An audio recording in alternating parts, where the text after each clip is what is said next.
Rikthehemi në transmetim të drejt për drejt. Në hapësirën e intervistës do të fokusohemi tek zhvillimet aktuale, sigurisht edhe te ato politike. Un kam deputetin e Partisë Demokratike në lidhje të drejt për drejt, Klevis Balliu. Zoti Balliu, përshëndetje. Përshëndetje. E nisim pak fillimisht me atë çka po ndodh sa i përket rendit dhe sigurisë në vendin tonë. Janë përgjakur rrugët.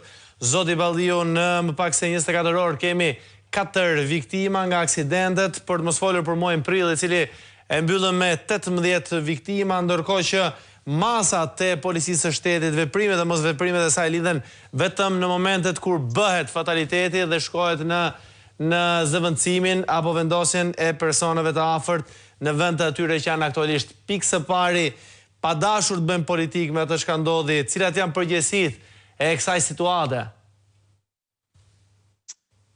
Fillimisht dua t'i shpreh nga zemra shumë shpirtërisht ngushëllimet më të sinqerta familjes. Uroj me zemër që Zoti t'i japi forcë për përballuar këtë tragjedi të madhe që ka prekur pa diskutim çdo qytetar shqiptar, dhe mendoj që problemet janë të theksuara në lidhje me mbarvajtjen e rrugëve, me evidentimin e këtyre problemeve dhe dënimin e këtyre shqetësimeve. Në rastin konkret, por dhe në shumë raste të tjera, ka shpesh denoncime nga qytetarë për individ të caktuar të cilët udhtojnë të pirë apo janë thjesht, si thua, i japin keq makinës apo diçka tillë. Pa diskutim edhe infrastruktura ka sjellur probleme shumë të mëdha ndër vite dhe shumë nga viktimat e rrugëve vinë si janë viktimë në fakt e infrastrukturës të dobët në Shqipëri. Por rasti konkret është një rast i dhimbshëm që duhet na bën të bashkë të gjithëve dhe për të marrë në dorë fatet e këtij vendi për të siguruar të paktën jetën e fëmijëve tanë. Aty mund të ishte fëmia i gjithë secilit prej nesh. Është një krim i jashtëzakonisht i madh. Kriminali në fjalë që e ka kryer këtë veprim, pa diskutim për familjarët, nuk ka ndonjë dënim që mund t'i mbushi zemrën e tyre, sepse kur ikën fëmia, ikën dhe shpirti dhe zemra, dhe është dhe si baba i ri, realisht jam më vjen jashtëzakonisht shumë keq për këtë që ka ndodhur. Pa diskutim, nuk është zgjidhja që ti nxjerr një situatë, shikon një situatë dhe thua do të marr disa masa. Masa duhet ishin marrë me kohë, po prej kohësh ne jemi një shtet që nuk i shërbejmë qytetarëve të vendit tonë. Ne jemi një shtet i zhurmshëm me llumë, me vjedhje, me korrupsion, me krim, me drogë, dhe me një qeveri e cila nuk ka kohë të merret me askën tjetër përveç vetes vet, sepse duhet të mbrojë pushtetin e vet nga të gjitha krimet që i kanë dalur tani në pa. Po këto, se thua, kjo është arsyeja pse nuk kemi një shtet normal që të kujdesemi për qytetarët. Gjithsesi nuk dua të zgjatem për këtë, nuk dua të flas politikisht për këtë ngjarje, se nuk është as ngjarja e tillë, as vendi, as momenti, por vetmja gjë që mund të them për këtë gjendje është, për këtë situatë dhe për këtë rast, është vetëm të shpreh ngushëllimet nga zemra familjes dhe me zemër uroj Zotit t'i japi forcë për përballuar këtë situatë vështirë. Kaq. Askush nuk don të flas politikisht për këtë, Balliu, për dhe një pyetje të fundit, duke parë që nëse mund t'i quajmë shkaktarët e kësaj situate shkojnë edhe duke parë hipokrizinë e gjallë të ditës së sotme, ku pam edhe zonjën Albana Koçiu, po ashtu reagimet e kryeministrit, i cili dje ishte i pikëlluar, ndërkohë sot në samit atje po gajasej me kryeministren e Italisë Giorgia Meloni, si gjithmonë. Hipokrizia e këtyre që shkojnë më pas për të ngushëlluar, i atyre që vranë këndet e lodrave apo dhe sheshet sportive. Pra në këtë aspekt, sepse një fëmijë ose shumë fëmijë nëse do të luanin këndë lojrash ku sot janë bërë pallate dhe detyrohen të luajnë në rrugë, besoj që ka një përgjegjës që të paktën duhet heshtin dhe të shkojnë në ceremonitë mortore. nuk ka diskutim për këto. Këto janë të atilla dhe mendoj që dhe njerëzit janë qartë. Sot fëmijët kudo në gjithë Shqipërinë luajnë në rrugë, uz rrugës, në trotuar apo diku, sepse këndët e lojrave tani më janë një kujtim i largët. Këndët e lojrave janë zëvendësuar me kullat e drogës, me pallatet e krimit organizuar, ku pastrohen parat. Dhe ju e shikoni nga konfiskimet që janë bërë së fundmi edhe nga institucionet e drejtësisë, që çfarë konfiskohet më së shumti? Apartamente. Sepse aty pastrohen parat e drogës. Ndërtimi është fusha ku pastrohen parat e drogës dhe ndërtimi mbi ndërtimi, mos saktë jo ndërtimi, po mbi ndërtimi, heq këndët e lojrave, heq lulishtet, betonizon gjithçka dhe krijon një ambient të tillë, po kurse paftyrësia e këtij pushteti pastaj dihet që është një pushtet që pa kohë më parë deklaronte se një djalë 16 vjeç humbi jetën për fajt të TikTokut dhe jo për shkak të mungesës së sigurisë në shkollë. Është i njëjti pushtet, është një pushtet që nuk ndron. Është një pushtet i kalbur në lumin dhe imoralitetin e vet. Dhe paftyrësia e tyre nuk një limit, se për kujdesja e tyre, babaxhanllëku i tyre është vetëm për pushtetin e tyre. Nuk ka të bëjë me qytetarin, nuk ka të bëjë me interesin e vendit. Nuk ka të bëjë me pastërtinë, nuk ka të bëjë vetëm me llumin. Ato janë zhytur aq shumë në llum, sa tani nuk kanë asnjë formë tjetër për të mbijetuar, dhe është e vetmja formë që kanë, është mbrojnë pushtetin me çdo akt, me çdo formë, me çdo mënyrë. Ndonjëherë ju duhet që t'japin këndët e lojrave për një ndërtim, sepse do pastroj parat një kartel i cili i ka mbrojtur në zgjedhje, të cili i ka dhënë vota. Dhe ato e shkatrojnë këndin e lojrave vetëm që të bëhen ndërtimet atij karteli. Pra këto janë paftësia e tyre nuk një limit, s'ka nevojë për diskutime. Në rastin konkret tash edhe një herë, le të shprehim ngushëllimet tona dhe të urojmë që kjo familje të gjejë forcën, Zoti t'ia japi forcën për të përballuar këtë situatë të rëndë. Balliu, Policia e Shtetit ka një strukturë të posaçme për parandalimin pikërisht të këtyre të ngjarjeve të tilla tragjike. Sipas dëshmisë banorëve, fqinjve që ndodhen në atë lagje, janë shprehur se për personin fjalë disa herë ka patur probleme, është raportuar disa herë në polici, por me sa duket Policia e Shtetit shkon atje vetëm pasi ndodh e keqja. Duhet të ketë një ndryshim, një rishikim, pra të mos dalim vetëm tek kokat e turkut kur ndodh gjëja, pastaj çfarë vlerë ka? Shiko, asgjë nuk do ndryshojnë nëse nuk ndryshohet pushteti qendror, se peshku qelbet nga koka. Këto janë struktura fiktive. Nuk janë të vërteta. Këto janë struktura që bëhen për të gjetë vende pune, të rritur administratën, të rritur forcat e policisë, që nesër shkojnë votojnë.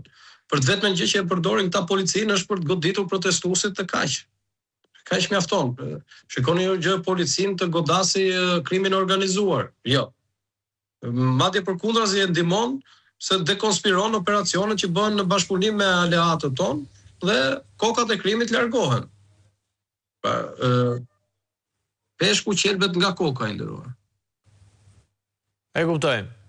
Jemi me Klevis Balliu në këto momente në lidhje të drejtë për drejtë të kësaj. Kemi nisur me ngjarjen tragjike të ndodhur ditën e djeshme në Durrës, aty ku patëm viktima 2 të mitur, por po ashtu rrugët e Shqipërisë po përgjaken çdo ditë ka një aksident të ndodhur pikërisht para 60 minutash në Berat, edhe atje me një viktim. Aksidente të shumta ka patur edhe muaj prill dhe nuk është ndalur në fakt, teksa situata vijon të jetë kaotike sa i përket pikërisht sigurisë së qytetarëve në rrugë dhe mënyrës se si Policia e Shtetit duhet i menaxhojë ato për të patur sadopak ndërgjegjësimin e shoferëve, por edhe parandalimin e tyre, duke mos sjellë reagimin pasi ndodh ngjarja, pasi edhe reagimi apo veprimi më vonshëm nuk është se zgjidh gjë për atë që ndodh. Dhe kam përsëri zotin Balliu. Balliu, rikthehemi pak tek zhvillimet politike. Ditën e sotme keni patur debatin në Komision sa i përket edhe çështjes Akshit, e cila vijon të jetë një moll e nxehtë e politikës, një patate e nxehtë e politikës në vendin tonë. Cilat ishin diskutimet? Po, qeveria ka sjellur një projekt ligj, në cilin si gjithmonë tonë se po afrohemi tek Bashkimi Evropian, një projekt ligj i cili ka të bëjë me digitalizimin e mëtejshëm për të dhënat e qytetarëve, ku qytetarët duhet të regjistrojnë gjithë informacionet e tyre, nëpërmjet bashkë me Agjencinë Kombëtare për Sigurinë Kibernetike dhe institucioni i cili do të kujdeset për monitorimin dhe gjithçka tjetër është Akshi. Një institucion i cili është aktualisht në nënhetim dhe një institucion i cili është praktikisht një organizatë kriminale që e kanë inkriminuar këta vetë me individët e tyre, një institucion që i përgjigjet Ergyes Agasit dhe ky institucion jo vetëm që nuk qeveria nuk po distancohet për ti, po përkundrazi tendrat vazhdojnë, po japin edhe më shumë fuqi. Ndërkohë që është një institucion në pikpyetje të madhe në lidhje me strukturat kriminale, me grupet kriminale. Si dhe ne i kërkuam që e para në këtë projekt ligj ju keni vënë një nen, i thash nenin 6, i cili thotë të paktën një operator duhet jetë që është i mjaftueshëm për të bërë monitorimin e kërkon ligji. Pra të paktën një, dhe ky operator që është të paktën një, se është i vetmi operator që ekziston në Shqipëri që mund ta bëjë këtë, është vetë Akshi. Pse nuk presim ne që të krijohen disa operatorë që të ketë instanca apo kompani, qoftë edhe private, që të jenë të pavarura, të cilat mund ta bëjnë këtë tim.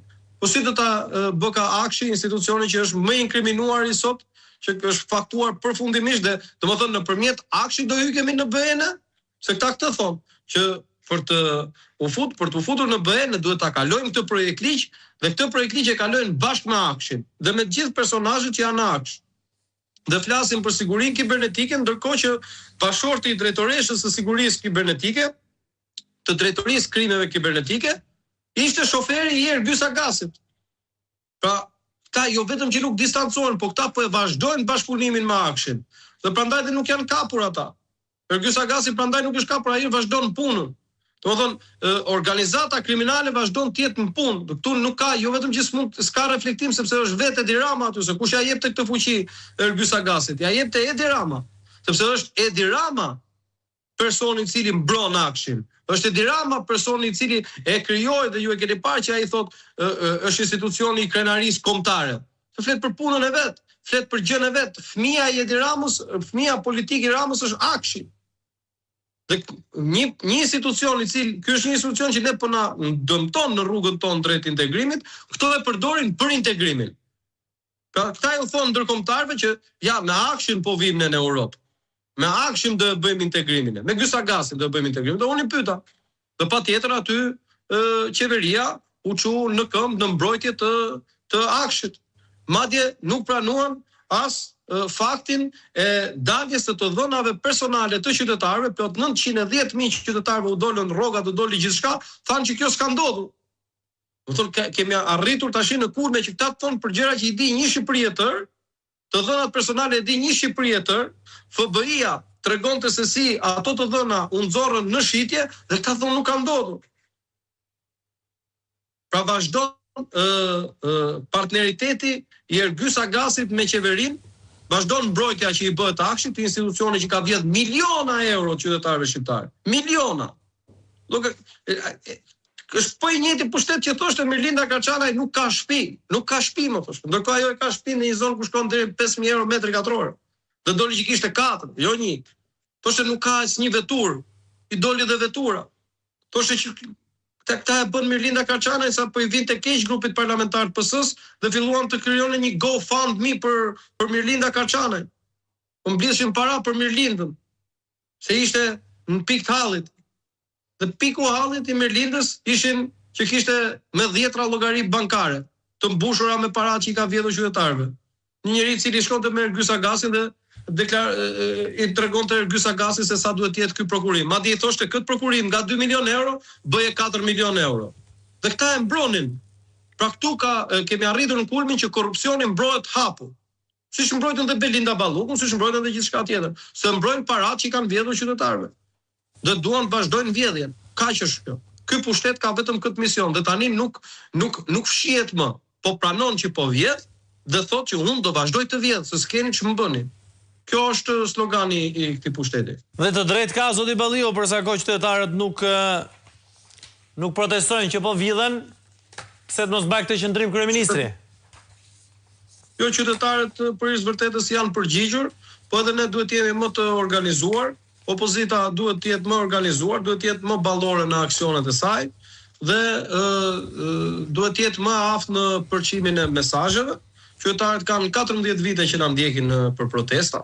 Kanë protestuar, kanë pas dhe protesta lokale në këto 14 vite që janë përballur, që për drejtën e pronës dhe për shumë afera të tjera korruptive, por situata është vështirësuar për vërtetës në disa raste kanë pasur një mbrojtje të tmerrshme, qoftë mediatike, po doni ju edhe ndërkombëtare dhe çfarë doni ju, por fakti është që ne kemi arritur që denoncimet tona të jenë publike dhe të kuptohen.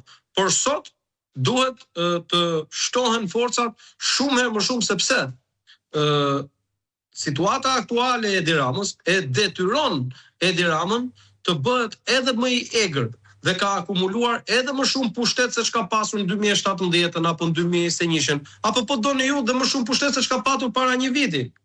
Pra në këtë situatë kur ka rënë çdo gjë, kur ka rënë çdo institucion, tu s'ka mas institucionet pavarura, në këtë situatë i vetmi institucion që ka mbijetuar është institucioni i protestës.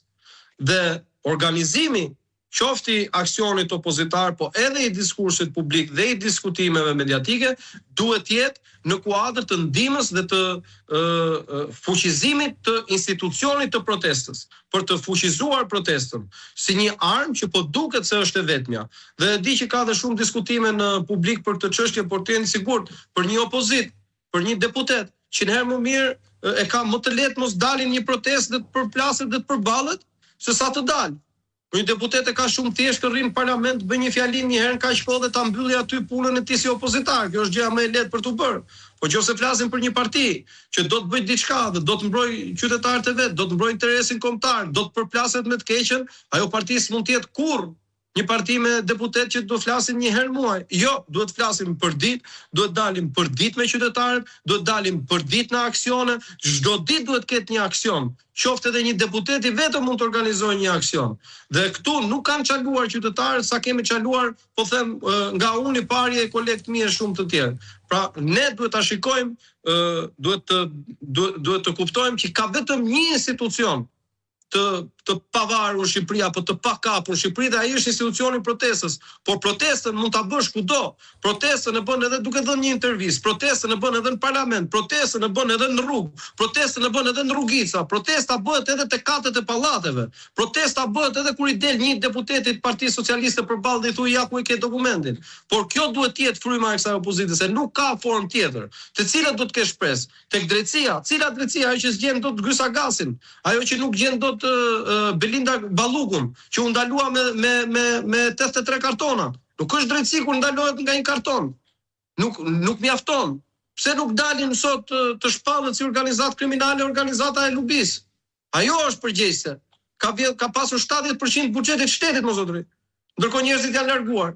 Të shpallet organizatë kriminale. Nuk ka sot një drejtësi se është e pafuqishme përballë gjithë këtij pushteti.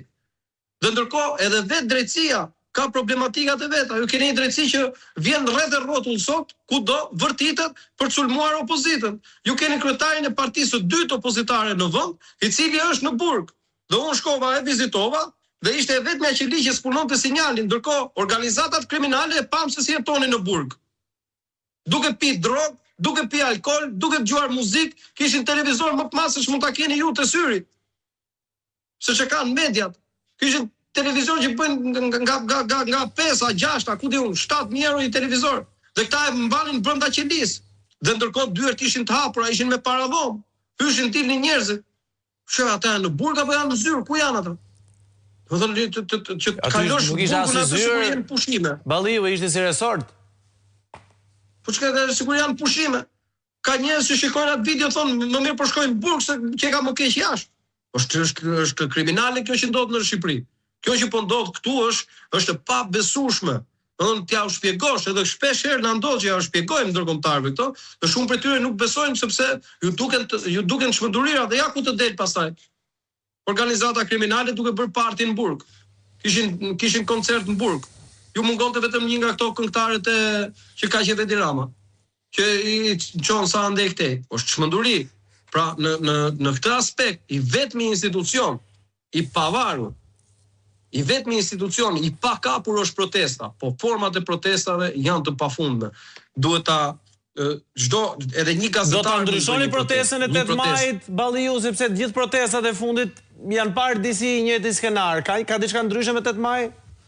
Se mund t'ju futet sërish policia e Skënder Hitajt në mes protestës, siç hyri herën tjetër. Mund të ndërhyjnë, mund mos ndërhyjnë, ç'n si ka ajo, çështja është protesta duhet vazhdoj. Ne nuk bëjmë koncert atje, atje nuk ka një produksion, atje nuk ka një teatr që është dhënë kjo shfaqje dhe t'japim një shfaqje tjetër. Është protestë. Dhe në protestë ka përplasje dhe ka përballje. Dhe problemi duken situata të ngjashme, duken diskutime të ngjashme, po se problemi është i njëjtë. Ja, është i njëjti problem që ka qenë qoftë para 5 vjetëve, qoftë para 10 vjetëve, qoftë para 14 vjetëve.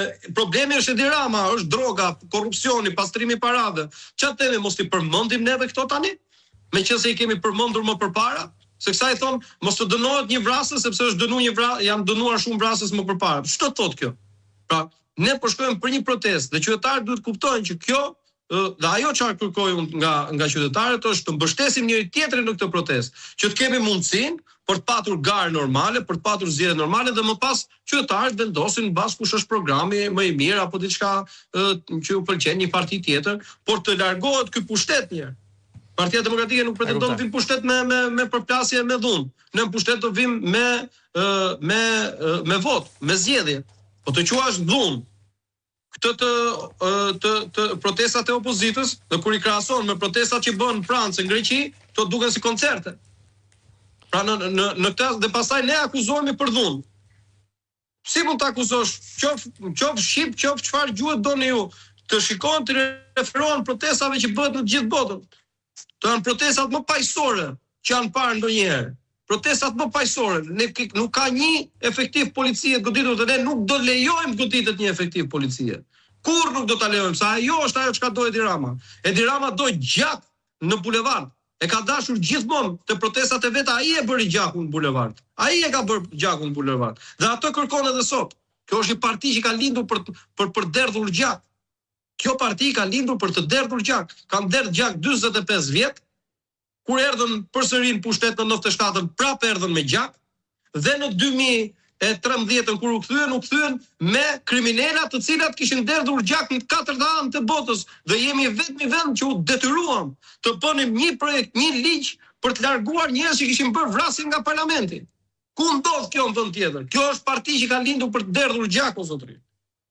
Por ne nuk do ta lejojmë kurrë atë. Kurrë nuk do ta lejojmë. Do bëjmë çmos që mos ta lejojmë. Ama qytetarëve u kërkojmë të vinë të bashkohen se kjo është një opozitë dhe kjo është një përballje që vlen se është për interes kombëtar, është për interesin e shqiptarëve. Dhe jemi një opozitë që kemi zgjidhje. Këto paratë që ka vjedhur Gysa Gasi e kompani, çka kujton se do t'i gëzonin po të ishte për dera në pushtet? Jo. Me ligjin antimafia do t'i konfiskoheshin çdo cent dhe do ktheheshin tek qytetarët. Pse këto rrugë katastrofë, skandal që kanë ndërtuar Lubia që prishën me një trën me shiu, me këto do merret dhe që i kanë bërë me nga 20 milion euro kilometri. Me këto do të vazhdonim. Jo, do bënim rrugë me më pak shpenzime, por që do të rezistonin siç kanë rezistuar rrugët tona, nuk e ke një të prishur. Një rrugë të Partisë Demokratike të prishur, pavarësisht se janë bërë në 2007-ën, në 2009-ën, në 2010-ën, në 2012-ën. Kurse ky bëri Korçërsek për 6 muaj rashi u prish rruga, është çfarë rruga. E bëri Unazën këtu para një viti e gjysmë e inauguroi dhe sot i është prish rruga. E bën atë e bën Unazën në Dibër, ju prish rruga. E bën Qukës Qafploç 4 muaj pas inaugurimit ju prish rruga. Dhe to janë rrugë që janë bërë me 7 herë më të shtrenjta se sa i ka bërë Partia Demokratike. Kto nuk do të ndodhnin. Ato para ku do ishin sot? Do ishin në xhepin e qytetarëve. Duan të dinë qytetarët ku i kanë lekët e tyre. Pse punojnë dhe nuk ja dalin dot. Pika, shikojeni vilën e Edi Ramës, 6000 metra katror vilë. Vetëm ai e ka. Është kryeministri me tokën më të madhe të shtëpisë në gjithë Europën. Megjithatë është një vilë që bëri bashortja zoti Balliu, se jemi limite. Faleminderit për kohën. Po këto u bën këto gjitha bashortet. Ne s'kemi bashortë, ne vetëm ta kanë. Këto janë gjitha, ky kaloi zotëri nga një njeri që ishte me qera. Një njeri që ishte me qera, kaloi në një saraj atje në Surrel me mira metra katror. Me qera ishte para se të bëhej kryeminist. Nga një njeri që kishte 3 milion lekë në bank, Shko shikoja një llogarinë o zotri. Po çaj u rrit llogaria këtij qindra mijëra euro, miliona euro. Nga një njeri që thoshte s'di të jap makinës, lëviz me makinë, tani lëviz me charter. Ky shkoi nga 240 që të charteri o zotri. Po me çfarë shkoi? Me paratë e qytetarëve shqiptar. Dom din qytetarët ku i kanë para, shikoni më jetën e këtyre, shikoni më Gysa Gasin kishte nga një pyll për çdo cep të Shqipërisë. Dhe në çdo pyll kishte bërë një vil. Kishte 10 apartamente, por shikoni më Mirlinda Karçana që na nxirrnin këta si pa para, si pa shtëpi, pa katandi. 4 apartamente. Balliu, faleminderit shumë për kohën. Faleminderit juve. Ishte me deputetin demokrat